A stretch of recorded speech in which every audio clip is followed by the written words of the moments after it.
जय हिंद साथियों, मैं अंकित कुमार यादव आप सभी का स्वागत करता हूं सृष्टि ज्ञान केंद्र में, जहां हम पढ़ रहे हैं कक्षा 12वीं की पॉलिटिकल साइंस और जिसमें चल रहा है अध्याय 6 जिसका नाम है लोकतांत्रिक व्यवस्था का संकट। आप इस चैप्टर से बखूबी परिचित हो चुके हैं। किन परिस्थितियों में आपातकाल को लागू किया गया है, इंदिरा गांधी ने किन परिस्थितियों का हवाला देकर आपातकाल को सही ठहराने का प्रयास किया, इससे भी आप वाकिफ हो चुके हैं। 1973 से लेकर 1975 की राजनीति से आप वाकिफ हैं कि इस बीच में भारत की राजनीति में क्या कैसे हुआ, ये सब जानते हैं। आपातकाल कैसे लागू हुआ, आपातकाल लागू होने के बाद क्या क्या हुआ, इससे भी आप वाकिफ हो चुके हैं। आप इससे भी वाकिफ हो चुके हैं कि आपातकाल के बाद जब उस पर जांच बिठाई गई शाह आयोग की, तो आपातकाल के संबंध में किस प्रकार के विवाद उठे, ये भी आप जान चुके हैं। अब हम चल रहे हैं आज की क्लास में समझने आपातकाल के बाद की राजनीति को, कि आपातकाल के बाद जब आपातकाल समाप्त हुआ 18 महीने का और जब उसके बाद चुनाव हुए तो उन चुनाव में क्या हुआ, अब हम चल रहे हैं उस राजनीति को समझने, हम चल रहे हैं वहां से अब राजनीति को समझने। ठीक है, याद रखना आपातकाल कितने महीने का था, 18 महीने का।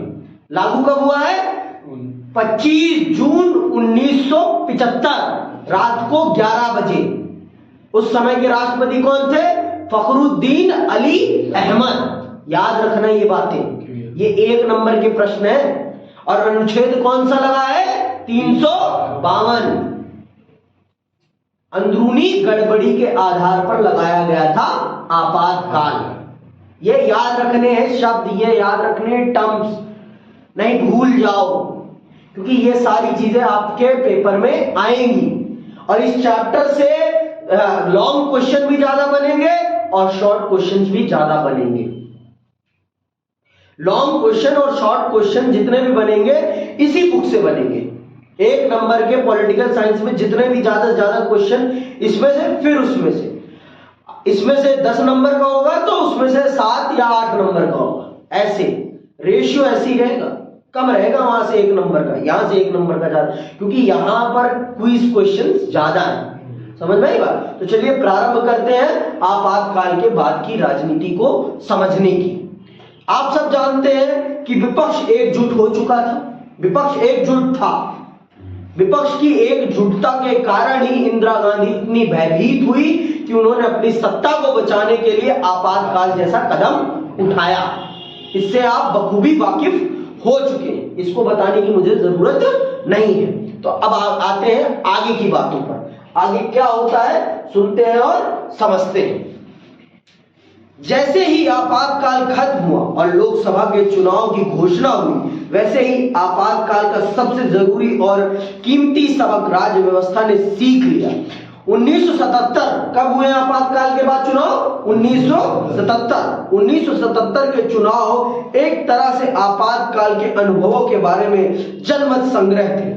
उत्तर भारत में तो खास तौर पर, क्योंकि यहां आपातकाल का असर सबसे ज्यादा महसूस किया गया था। विपक्ष ने लोकतंत्र बचाओ के नारे पर चुनाव लड़ा। जनादेश निर्णायक तौर पर आपातकाल के विरुद्ध था।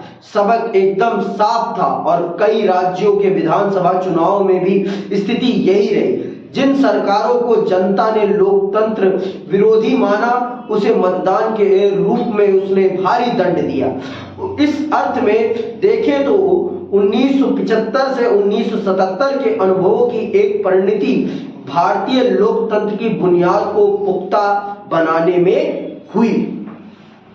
तो विपक्ष ने लोकतंत्र बचाओ के नारे पर चुनाव लड़ा और उत्तर भारत, देखो उत्तर भारत पे आपातकाल का सबसे ज्यादा प्रभाव पड़ा है। उत्तर भारत, ये है आपका उत्तर भारत, ठीक है, ये है आपका उत्तर भारत। और उत्तर भारत पर आपातकाल का सबसे ज्यादा प्रभाव दिखाई पड़ा।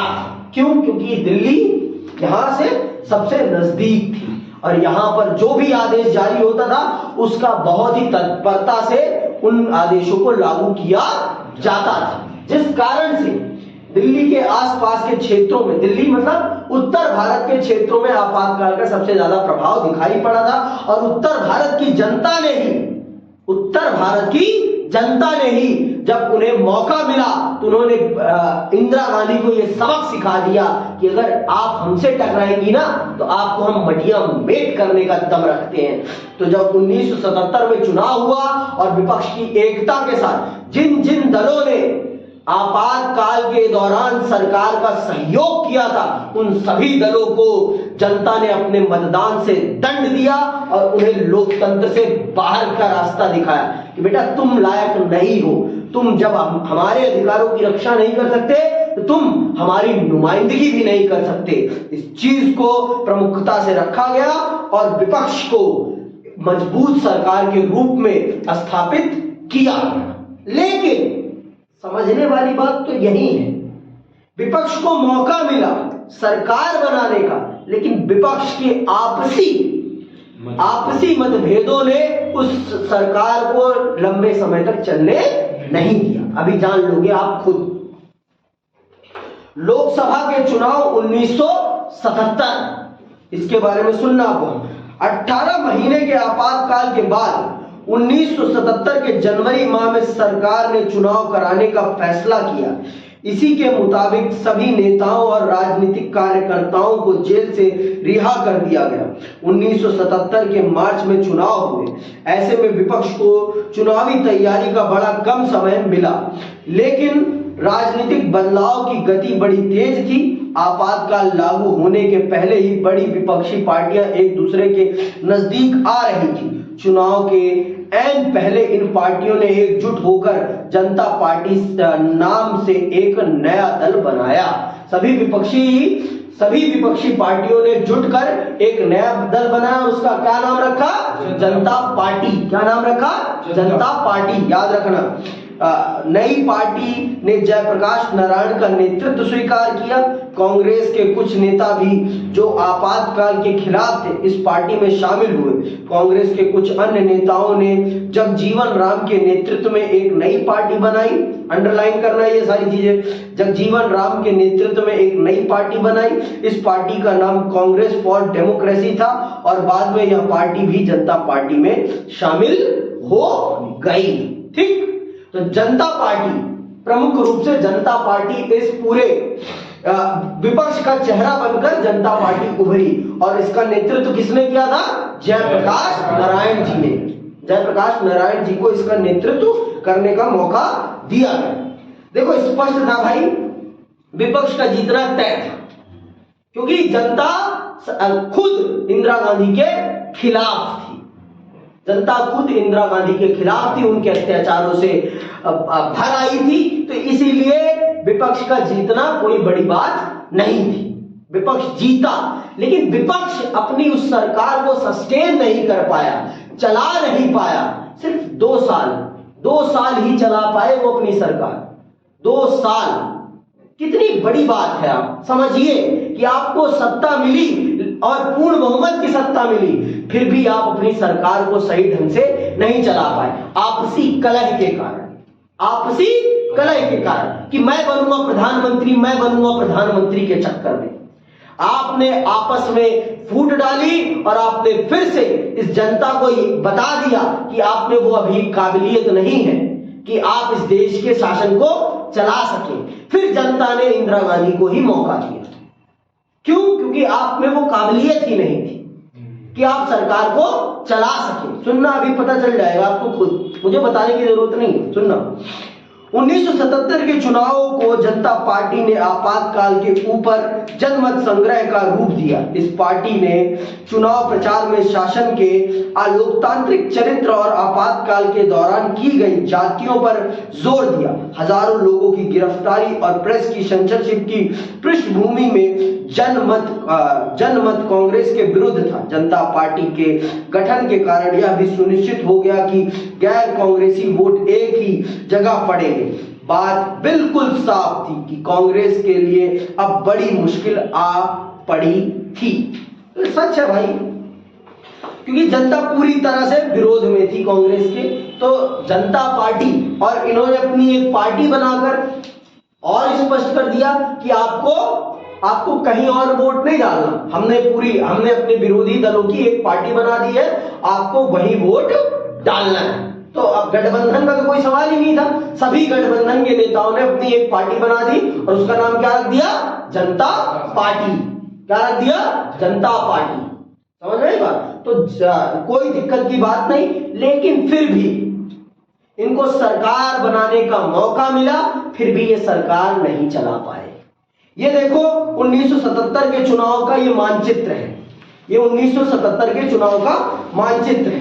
पूरे ग्रीन क्षेत्र में कहीं भी आपको कांग्रेस नहीं दिखेगी, सब जगह जनता पार्टी है। ये देखो जनता पार्टी, भारतीय कांग्रेस, राष्ट्रीय कांग्रेस, सिर्फ पीला पीला जो है वो भारतीय राष्ट्रीय कांग्रेस है। वाम दल लाल लाल है और अन्य है वो पर्पल कलर है। तो आप देखोगे कि पूरे उत्तर भारत में कहीं भी कांग्रेस नहीं जीती है, सिर्फ राजस्थान के एक क्षेत्र में जीती है बस।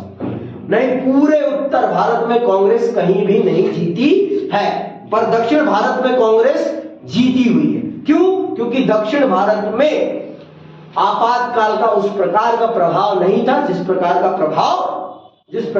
प्रभाव उत्तर भारत में था। तो उत्तर भारत में आप देख लो, कहीं भी राष्ट्रीय कांग्रेस नहीं जीती है। भारतीय राष्ट्रीय कांग्रेस कहीं भी नहीं जीती है। ये दिखा रहा है। इनको इतना अपार बहुमत भी मिला, फिर भी ये सरकार नहीं चला पाए। सुनो, अभी पता चल जाएगा। लेकिन चुनाव के अंतिम नतीजों ने सबको चौंका दिया। आजादी के बाद पहली बार ऐसा हुआ कि कांग्रेस लोकसभा का चुनाव हार गई। तो याद रखना, भारतीय राष्ट्रीय कांग्रेस पहली बार लोकसभा का चुनाव कब हारी है? 1977 में। गैर कांग्रेसी प्रधानमंत्री पहले कौन है? मोरारजी देसाई। पहले वो भी कांग्रेस के ही थे, लेकिन बाद में वो कांग्रेस वो छोड़ देते हैं। ठीक है। कांग्रेस को लोकसभा की मात्र 154 सीटें मिली थी। उसे 35% से भी कम वोट हासिल हुए। जनता पार्टी और उसके साथी दलों को लोकसभा की कुल 552 सीटों में से 330 सीटें मिली। देख लो कितना अपार बहुमत मिला। 303 सीटें मिली। खुद जनता पार्टी अकेले 295 सीटों पर जीत गई थी और उसे स्पष्ट बहुमत मिला था। उत्तर भारत में चुनावी माहौल कांग्रेस के एकदम खिलाफ था। कांग्रेस बिहार, उत्तर प्रदेश, दिल्ली, हरियाणा और पंजाब में एक भी सीट ना पा सकी। राजस्थान और मध्य प्रदेश में उसे महज एक सीटें मिली। इंदिरा गांधी रायबरेली से और उनके पुत्र संजय गांधी अमेठी से चुनाव हार गए। समझ में आ गई बात? कांग्रेस अपनी कहीं भी सीट नहीं बचा पाई उत्तर भारत में, एक भी सीट। इंदिरा गांधी और उनके बेटे की जो वो पुश्तैनी सीटें थी वो नहीं बचा पाए। तो अब आप देख लो आपातकाल का कितना नकारात्मक प्रभाव पड़ा है। जनता कितना आपातकाल के बाद कांग्रेस के खिलाफ थी और जनता ने जनता पार्टी को मौका भी दिया। जनता पार्टी के गठबंधन को कितनी 330 और सिर्फ जनता पार्टी को कितनी 295 सीटें, स्पष्ट बहुमत।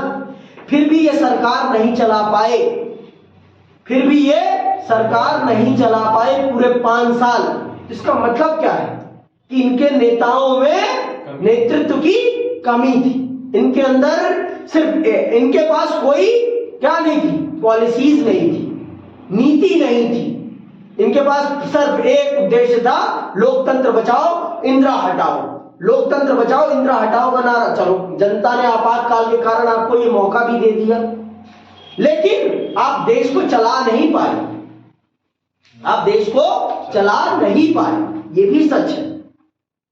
ये भी सच है। आप देखो खुद, अभी सुनोगे आप, खुद पता चलेगा आपको। बहरहाल अगर आप चुनावी नतीजों के नक्शे पर नजर दौड़ाएं तो आप पाएंगे कि कांग्रेस देश में हर जगह चुनाव नहीं हारी थी। महाराष्ट्र, गुजरात और उड़ीसा में उसने कई सीटों पर अपना कब्जा बरकरार रखा था और दक्षिण भारत के राज्यों में तो एक तरह से उसकी चुनावी विजय का चक्का बेरोक टोक चला चला था। इसके कई कारण रहे। पहली बात अंडरलाइन कर लो, प्रश्न आ सकता है कि उत्तर भारत में तो कांग्रेस हारी, परंतु दक्षिण भारत में उसके जीत का चक्का क्यों नहीं रुका? तो ये लिखना है, सुनना। पहला कारण, पहली बात तो यह थी कि आपातकाल का प्रभाव हर राज्य पर एक समान नहीं पड़ा था। लोगों को जबरन उजाड़ने और विस्थापित करने अथवा जबरन नसबंदी कराने का काम ज्यादातर उत्तर भारत के राज्यों में हुआ था। लेकिन इससे भी ज्यादा महत्वपूर्ण बात यह थी कि उत्तर भारत में राजनीतिक प्रतिद्वंद्विता की प्रकृति में दूरगामी बदलाव आए थे। उत्तर भारत का मध्य वर्ग कांग्रेस से दूर जाने लगा था। क्यों? क्योंकि उत्तर भारत में राजनीति अपने चरम पर थी, अपने चरम पर थी। सब आप भी जानते हो कि उत्तर भारत से ही कांग्रेस के खिलाफ माहौल बनना स्टार्ट हुआ था, वो भी बिहार से कांग्रेस के खिलाफ आवाज उठनी प्रारंभ हुई थी, कहीं और से नहीं। बिहार वो एपिसेंटर था जहां से इंदिरा गांधी की सरकार के खिलाफ सबसे पहले आवाज बुलंद, इंदिरा गांधी की सरकार के खिलाफ। जो गुजरात आंदोलन था, गुजरात के स्टूडेंट्स का आंदोलन था, वो अपनी गुजरात सरकार के खिलाफ था, ना कि इंदिरा गांधी के खिलाफ। लेकिन जयप्रकाश के आगमन के बाद ये बिहार का छात्र आंदोलन राष्ट्र आंदोलन में तब्दील हो गया था। और इसीलिए इसी उत्तर भारत में ही सबसे ज्यादा आपको आपातकाल का प्रभाव दिखाई पड़ता है। यहीं के नेताओं को जबरन जेल में डाला गया था, यहीं के लोगों को सबसे ज्यादा, यहीं के लोगों की नसबंदी भी कराई गई थी। क्यों? क्योंकि इन्हीं क्षेत्रों में सबसे ज्यादा पॉपुलेशन की ग्रोथ हो रही थी, क्योंकि यहां पर सबसे ज्यादा अनपढ़ जनता थी। ये भी है, आपको मैं बता देता हूं, यहां सबसे ज्यादा जनसंख्या की ग्रोथ हो रही थी, तो इसीलिए संजय गांधी ने इन्हीं क्षेत्रों में जबरन नसबंदी करवाई थी। तो इधर की जनता आपातकाल से सबसे ज्यादा प्रभावित थी, आपातकाल के सबसे ज्यादा विरुद्ध थी। समझ में आई बात? इसीलिए इन क्षेत्रों में कहीं भी कांग्रेस को एक सीट नहीं मिली, एक सीट। समझ में आई बात? लेकिन वहीं दक्षिण भारत में ऐसा कुछ नहीं था, ऐसा कुछ नहीं था। दक्षिण भारत की जनता ने उसी प्रकार से अपना प्यार कांग्रेस पे बनाए रखा, अपना प्यार कांग्रेस पर बनाए रखा और कांग्रेस को अपने क्षेत्रों में, देख लीजिए मैं मानचित्र आपको बता रहा, पूरी तरीके से जितवाया। तो ये बताता है कि उत्तर भारत में जिस प्रकार से आपातकाल का प्रभाव पड़ा था, उस प्रकार का प्रभाव दक्षिण भारत में नहीं पड़ा था। और उसके कई कारण थे, जिनमें से मैंने आपको बहुत सारे कारण बता दिए। ठीक है, आगे सुनो। और मध्य वर्ग के कई तबके जनता पार्टी को एक मंच के रूप में पाकर इससे आज हुए। इस अर्थ में देखें तो 1977 के चुनाव सिर्फ आपातकाल की कथा नहीं कहते, बल्कि इसके आगे की भी कुछ बातों का संकेत करते हैं। आगे सुनिएगा। जनता सरकार, ये जो सरकार बनी, ये क्या कर पाई? सुनना बहुत ध्यान से। अब जनता सरकार चुन तो गए, बन गई जनता पार्टी की, होता क्या है, जनता पार्टी क्या करती है देश के लिए? सुनना। 1977 के चुनाव के बाद बनी जनता पार्टी की सरकार में कोई खास तालमेल नहीं था। पहला ही शब्द आया, पहले सेंटेंस में ही ये शब्द आ गया कि जनता पार्टी की जो सरकार बनी थी उसमें कोई खास तालमेल नहीं था। उसके नेताओं में, प्रमुख नेताओं में, कोर टीम में कोई खास तालमेल नहीं था।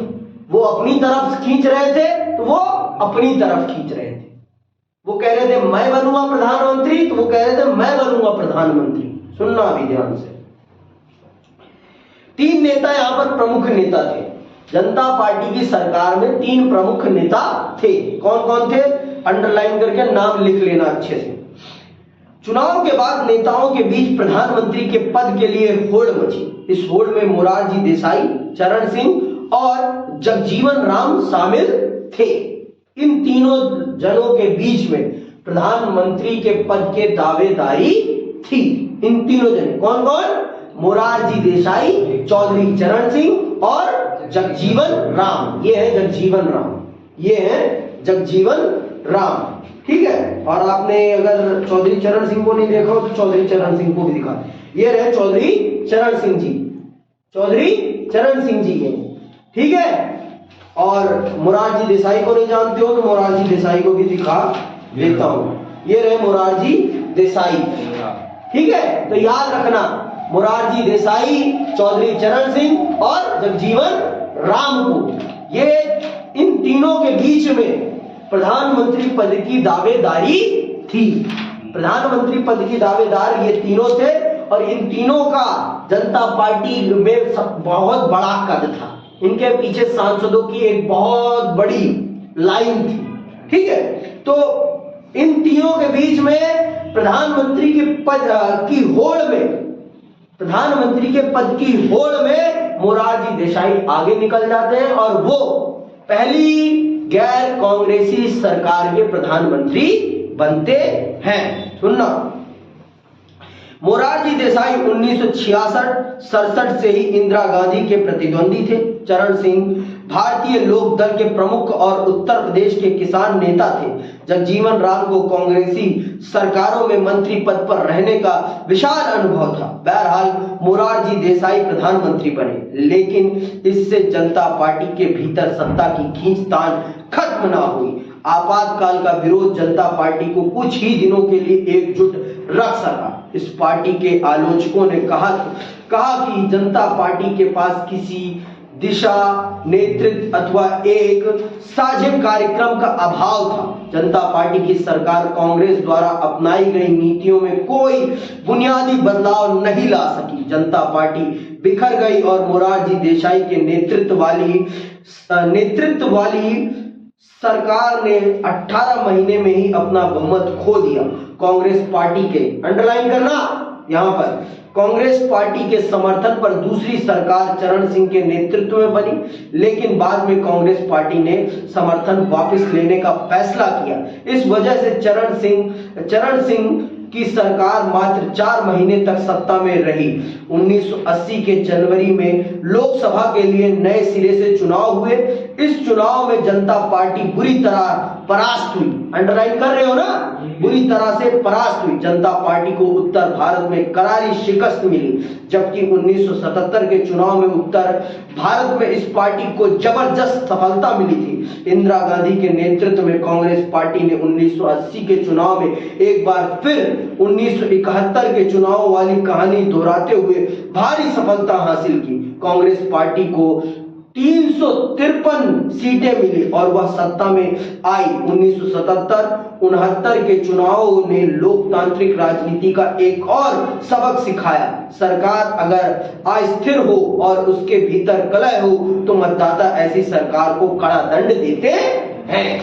समझ लिया भाई, कि अगर आपके पास नीति नहीं है, आप जीत भी जाते हैं परिस्थितियों के कारण।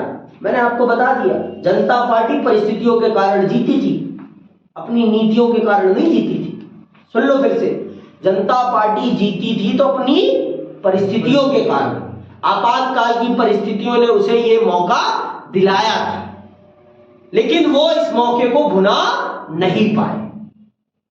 मैंने तो 2 साल ज्यादा कह दिए थे, यहां तो 22 महीने में ही सरकार रफू चक्कर हो गई है। 22 महीने में 18 महीने मोरारजी देसाई के नेतृत्व में और 4 महीने चौधरी चरण सिंह के नेतृत्व में, फिर उसके बाद वो रफू चक्कर हो गई। तो आप खुद देखो इस बात को कि क्या है। अगर आपके पास नीति नहीं है, आपके पास जनता के लिए कोई कार्यक्रम नहीं है, तो जनता आपको और आप में अंदरूनी कलह चल रहा है, एकता नहीं है, तो जनता आपको लात मारने में समय नहीं लगाएगी। जनता आपको लात मार के बाहर कर देगी, आपको बाहर कर देगी, आपकी कोई औकात नहीं रह जाएगी। समझ में आई बात? तो ये बात बता दी हमारे देश की जनता ने कि अगर आपकी पार्टी में इंटरनल डिस्प्यूट्स हैं तो आपको कोई भी नहीं जितवा सकता है, कोई भी माई का लाल। सबसे पहले आपको अपने इंटरनल कलह को खत्म करना बहुत जरूरी है। जब तक आप अपने इंटरनल कलह नहीं खत्म करोगे, तब तक आप देश को नहीं चला सकते हो। देश आप तभी चला पाओगे जब आपके इंटरनल कलह नहीं होंगे। इंटरनल कलह को खत्म करना बहुत जरूरी है। विपक्ष को, आज के भी विपक्ष के लिए यही बात सबसे ज्यादा प्रमुख है कि आपको अगर सच में भाजपा का एक सच्ची प्रतिद्वंदी बनना है तो आपको अपने इंटरनल कलह, अंदरूनी कलह को समाप्त करना पड़ेगा, अपना स्पष्टीकरण देना पड़ेगा, तब जाकर आप आगे बढ़ पाओगे। और अगर आप ऐसा नहीं करते तो आप आगे नहीं बढ़ पाओगे। समझ में आई बात? यही बात यहां भी थी। आपने देख लिया कि अगर आपके अंदर वो कौशल नहीं है और आप अगर अपने नेतृत्व में अपनी पार्टी के ही सांसदों को जोड़कर नहीं रख सकते तो आपको प्रधानमंत्री बनने का कोई अधिकार नहीं है। इस देश में बहुत से ऐसे चेहरे हैं जो उस काबिल हैं, और उस समय इंदिरा गांधी से ज्यादा काबिल चेहरा कोई नहीं था, क्योंकि उन्होंने अपनी पूरी पार्टी पे अपना होल्ड बना रखा था। जैसे आज नरेंद्र मोदी जी का अपनी पार्टी पर पूरा होल्ड है, ना उनके विधायक उनसे टूटते हैं, ना उनके सांसद उनसे टूटते हैं, सब पर उनका तगड़ा होल्ड है। कोई इधर से उधर बितकता नहीं है, कोई भी इधर से उधर बितकता नहीं है। समझ में आई बात? तो ये होता है, यही पोजीशन इंदिरा गांधी की थी। इंदिरा गांधी तो इनसे भी बड़ी नेता थी, इंदिरा गांधी इनसे भी बड़ी नेता थी। समझ में आई बात? उन्होंने उस समय के सभी नेताओं को चकर घन्नी की तरह नचाया था। समझ में आई बात? तो वो अलग दौर था, ये अलग दौर है। वो अलग दौर था, ये अलग दौर। इन बातों को याद रखना है आपको, और इन बातों को बहुत ही बारीकी से अपने उत्तरों में लिखना है। लिखने की कला सबसे मैटर करती है। लेखन कला ही आपको, देखो, नॉलेज होना बड़ी बात नहीं है, लिखने का तरीका आपको नंबर दिलाएगा। उसी आंसर के किसी को 10 मिलेंगे, किसी को 7 मिलेंगे, किसी को 5 मिलेंगे, किसी को 3 मिलेंगे। लिखने का तरीका निर्भर करता है आप कैसे अपनी सूचनाओं को सही ढंग से चरणबद्ध तरीके से रखते हैं, वो बात मैटर करती है। समझ में आई बात? आगे सुनो। विरासत। लेकिन क्या 1980 के चुनाव में फिर इंदिरा गांधी की वापसी हुई थी? क्या मामला इतना भर था? 1977 और 1980 के चुनाव के बीच दलगत प्रणाली में नाटकीय बदलाव आए। 1969 के बाद से कांग्रेस का सबको समाहित करके चलने वाला स्वभाव बदलना शुरू हुआ, और 1969 से पहले तक कांग्रेस विविध विचारधारात्मक गतिमति के नेताओं और कार्यकर्ताओं को एक में समेट कर चलती थी। अपने बदले हुए स्वभाव में कांग्रेस ने स्वयं को विशेष विचारधारा से जोड़ा। उसने अपने को देश की एकमात्र, उसने अपने को अंडरलाइन करना, उसने अपने को देश की एकमात्र समाजवादी और गरीबों की हितैषी पार्टी बताना शुरू किया। इस तरह 1970 के दशक के शुरुआती सालों में कांग्रेस की सफलता इस बात पर निर्भर रही कि वह गहरे सामाजिक और विचारधारात्मक विभाजन के आधार पर लोगों को अपनी तरफ कितना खींच पाती है। इसके साथ साथ यह पार्टी अब एक नेता यानी इंदिरा गांधी की लोकप्रियता पर भी निर्भर हुई। कांग्रेस की प्रकृति में आए बदलावों के मद्देनजर अन्य विपक्षी दल गैर कांग्रेसवाद की राजनीति की तरफ मुड़े। विपक्ष के नेताओं को अब यह बात साफ साफ नजर आने लगी कि चुनाव में गैर कांग्रेसी वोट बिखरने नहीं चाहिए। इस चीज ने 1977 के चुनाव में एक बड़ी भूमिका निभाई, लेकिन फिर भी कुछ नहीं कर पाए। सब कुछ ठीक था। आप नेता के खिलाफ बयान देकर चुनाव तो जीत सकते हैं, लेकिन आप अपनी पार्टी को सस्टेन तभी कर सकते हैं, अपनी सत्ता को सस्टेन तभी कर सकते हैं जब आपके पास क्या हो, आपके पास नीतियां हो। क्या आप जीतने के बाद करोगे क्या? अरे भाई, जनता कांग्रेस से तंग थी 1977 में, इसलिए उसने आपको मौका दिया, लेकिन आप कर क्या पाए? उससे कुछ नहीं कर पाए। आप कोई बुनियादी बदलाव नहीं कर पाए। आप अपनी सरकार को ही नहीं बना पाए सही ढंग से। आप अपनी सरकार में ही स्टेबिलिटी नहीं ला पाए। सबसे बड़ी दिक्कत तो ये थी, आप अपने अंदरूनी कलह को ही समाप्त नहीं कर पाए। और जनता सब देखती है, जनता अंधी नहीं है, जनता अंधी नहीं है, जनता सब देखती है। इसीलिए ये समझना आपके लिए बहुत जरूरी है। समझ में आई बात? तो इसीलिए कांग्रेस पार्टी का पूरा ढांचा बदल गया। जहां पहले कांग्रेस एक सतरंगी छाता थी, 1969 से पहले और 1969 के बाद उसका पूरा स्वरूप बदल गया। आपने समझ लिया कि गैर कांग्रेसी वोट बिखरने नहीं चाहिए, आपने उसके लिए काम भी किया, अपनी पार्टी भी बना दी 1977 के चुनाव में, लेकिन आप फिर भी सस्टेन नहीं कर पाए। तो इसका मतलब क्या है? आप सिर्फ गैर कांग्रेसवाद के नाम पर जीत तो सकते हैं, लेकिन सरकार नहीं चला सकते। सरकार चलाने के लिए आपके पास क्या होनी चाहिए? पॉलिसीज होनी चाहिए, नीतियां होनी चाहिए, कार्यक्रम होने चाहिए। जैसे इंदिरा गांधी ने साफ कहा, गरीबी हटाओ और 10 सूत्रीय कार्यक्रम लागू किए ना, कि अगर मैं आती हूं अपने दम पर, वो भी उन्होंने अपने दम पर 1971 के चुनाव में पूरे सिंडिकेट को और पूरे विपक्ष को हराया ना। किस दम पर? अपने दम पर और अपनी नीतियों के दम पर, कि मैं आऊंगी तो मैं गरीबी हटाने के लिए काम करूंगी और मैं इन सारे कार्यक्रमों को लागू करूंगी जिससे कि जनता का कल्याण। पर आपने वैसा कुछ भी नहीं किया। आपके पास सिर्फ एक था कि इंदिरा हटाओ, लोकतंत्र बचाओ। उसके अलावा क्या था आपके पास? आपने कोई ऐसे कार्यक्रम लागू नहीं किए। तो इसीलिए जनता ने समझ लिया कि आपके पास सिर्फ इंदिरा को हटाने का मोटिव है, देश को चलाने का मोटिव नहीं है आपके पास। आपके पास देश को चलाने के लिए जो नीतियां चाहिए वो नीतियां आपके पास नहीं है। आपके पास इंटरनल कलह है या सिर्फ इंदिरा हटाओ का नारा है, इसके अलावा आपके पास कुछ भी नहीं है। इसीलिए हम आपको मौका नहीं देंगे। 77 में मौका दिया, आपने 22 महीने सरकार चलाई और 22 महीने में आपने कुछ भी नहीं किया जिससे कि जनता आपसे जुड़ी रहे। आप तो पार्टी भी आपकी टूट गई। समझ में आई बात? तो ये समझने वाली बात। आगे सुनिए। अप्रत्यक्ष रूप से 1977 के बाद पिछड़े वर्ग की भलाई का मुद्दा भारतीय राजनीति पर हावी होना शुरू हुआ। हमने ऊपर गौर किया था कि 1977 के चुनाव परिणामों पर पिछड़ी जातियों के मतदान का असर पड़ा था। खासकर उत्तर भारत में लोकसभा के चुनाव के बाद 1977 में कई राज्यों में विधानसभा के भी चुनाव हुए। उसमें भी उत्तर भारत के राज्यों में गैर कांग्रेसी सरकारें बनी। इन सरकारों के बनने में पिछड़ी जाति के नेताओं ने महत्वपूर्ण भूमिका निभाई। पिछड़ी जातियों के नेताओं ने महत्वपूर्ण, इसी आंदोलन के यहीं से आपके लालू प्रसाद यादव, आपके मुलायम सिंह यादव और भी अन्य नेता उभरे थे। यहीं से ये पिछड़ी जातियों के नेता हैं। पिछड़ी जाति आर्थिक रूप से कमजोर वर्ग के लोगों के नेता थे ये लोग। समझ में आई बात? आगे सुनो।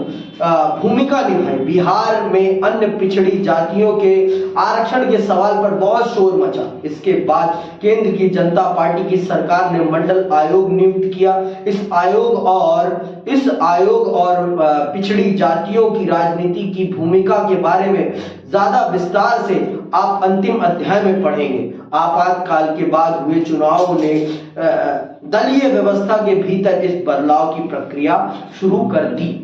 समझ में आई बात? तो ये जान लीजिए कि इसके बाद से देश की राजनीति में पिछड़ी जातियों को लेकर पिछड़ी जाति के आधार पर ही उत्तर भारत में फिर पूरी राजनीति ने आगे बढ़ना प्रारंभ किया। फिर जो राजनीति हुई वो पिछड़ों के आधार पर हुई, पिछड़ों के लिए हुई, ओबीसी जातियों के लिए। समझ में आई बात? ओबीसी, सुन लो, ओबीसी जातियों के लिए मूल तौर पर ये राजनीति हुई। समझ में आई बात? तो ये है। तो इसके बाद 1977 के बाद जो राजनीति ने स्वरूप ग्रहण किया वो पिछड़ी जातियों के आधार पर ग्रहण किया, क्योंकि पिछड़ी जातियों का मानना था कि इंदिरा सरकार उनके लिए कुछ भी नहीं कर रही। इंदिरा सरकार उनके लिए कुछ भी नहीं कर रही। तो उन्होंने फिर जनता पार्टी का दामन थामा और जनता पार्टी ने भी उनके लिए कुछ खास परिवर्तन नहीं किया। तो फिर इसीलिए लालू प्रसाद यादव ने बिहार में अपनी खुद की पार्टी बनाई, मुलायम सिंह यादव ने अपनी खुद की पार्टी बनाई। इसीलिए बनाई जिससे कि वो अपने समुदाय की आवाज को ज्यादा अच्छे से बुलंद कर सके। समझ में आई बात? आगे सुनना, ये आखिरी चैप्टर में हम विस्तार से पढ़ेंगे।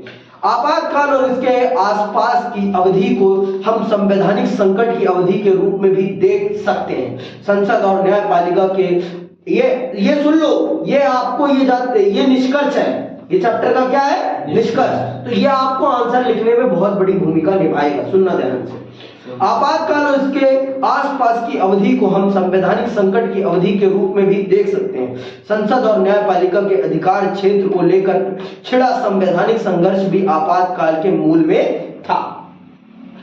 यही तो सबसे बड़ा मूल था कि सरकार कुछ भी करती थी और न्यायपालिका उस पर रोक लगा देती थी कि आप संविधान के खिलाफ जाकर काम कर रहे हैं, तो आप ऐसा नहीं कर सकते। आगे सुनो। दूसरी तरफ यह राजनीतिक संकट का भी दौर था। सत्ताधारी पार्टी के पास पूर्ण बहुमत था, फिर भी इसके नेतृत्व ने लोकतंत्र को ठप करने का फैसला किया। भारतीय संविधान के निर्माताओं को विश्वास था कि सभी राजनीतिक दल लोकतांत्रिक मानकों का पालन करेंगे। उन्हें यह भी विश्वास था कि आपातकाल की स्थिति में भी सरकार अपनी असाधारण शक्तियों का इस्तेमाल विधि के शासन के दायरे में रहते हुए ही करेगी। इसी उम्मीद में सरकार को आपातकाल से जुड़े प्रावधानों के अंतर्गत व्यापक और चहुमुखी शक्तियां दी गई। इन शक्तियों का आपातकाल के दौरान दुरुपयोग हुआ। यह राजनीतिक संकट तत्कालीन संवैधानिक संकट से कहीं ज्यादा संगीन था। हमारे राष्ट्र निर्माताओं ने बहुत सोच समझ के चीजें प्रदान की थी, लेकिन इस सरकार ने इस समय काल में जनता पर अत्याचार किया, उन्हीं विधियों का प्रयोग करके। आपातकाल की शक्ति इसलिए दी गई है जिससे कि संकट के समय देश को सही ढंग से चलाया जा सके, लेकिन इंदिरा गांधी ने अपनी सत्ता को बचाने के लिए इन शक्तियों का दुरुपयोग किया है। इन शक्तियों का दुरुपयोग किया है, जो कि कहीं से भी सही नहीं माना जा सकता, जो कि कहीं से भी सही नहीं माना जा सकता, जो कि सरासर गलत है। तो गलत है तो है, इसको हम सही नहीं ठहराएंगे किसी भी कीमत पर।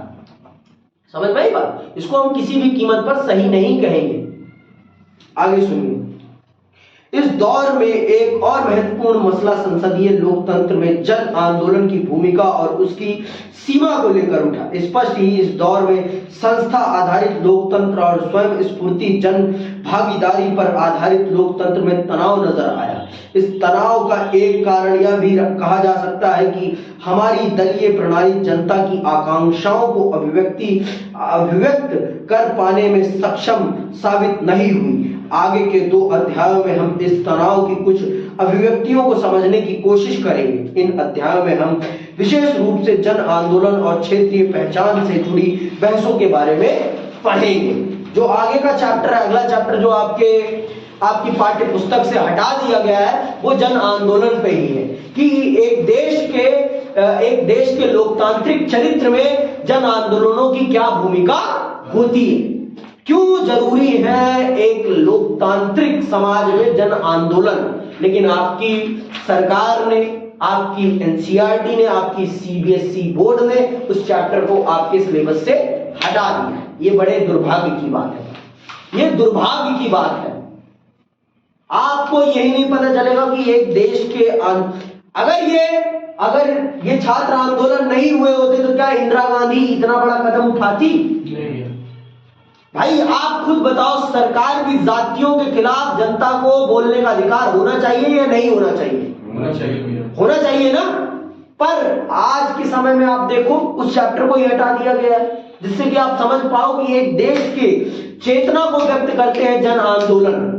फिर भी मैं पढ़ाऊंगा उसको, फिर भी मैं पढ़ाऊंगा, जिससे कि आप समझ सको कि जन आंदोलनों ने इस देश में क्या क्या बदला है, क्या क्या बदला है। शराब की बिक्री को बदला है उन्होंने, पेड़ों की कटाई को बदला है उन्होंने, और बड़े बड़े डैम्स के निर्माण में नीतिगत होने वाली कमियों को सुधारने की तरफ सरकार का ध्यान आकर्षित किया है इन बड़े बड़े जन आंदोलनों ने। तो पढ़ना चाहोगे या नहीं पढ़ना चाहोगे? पढ़ो आप और आप जानो इस चीज को। चलो आज के लिए बस इतना, इसी के साथ ये अध्याय समाप्त होता है। जय हिंद, जय भारत।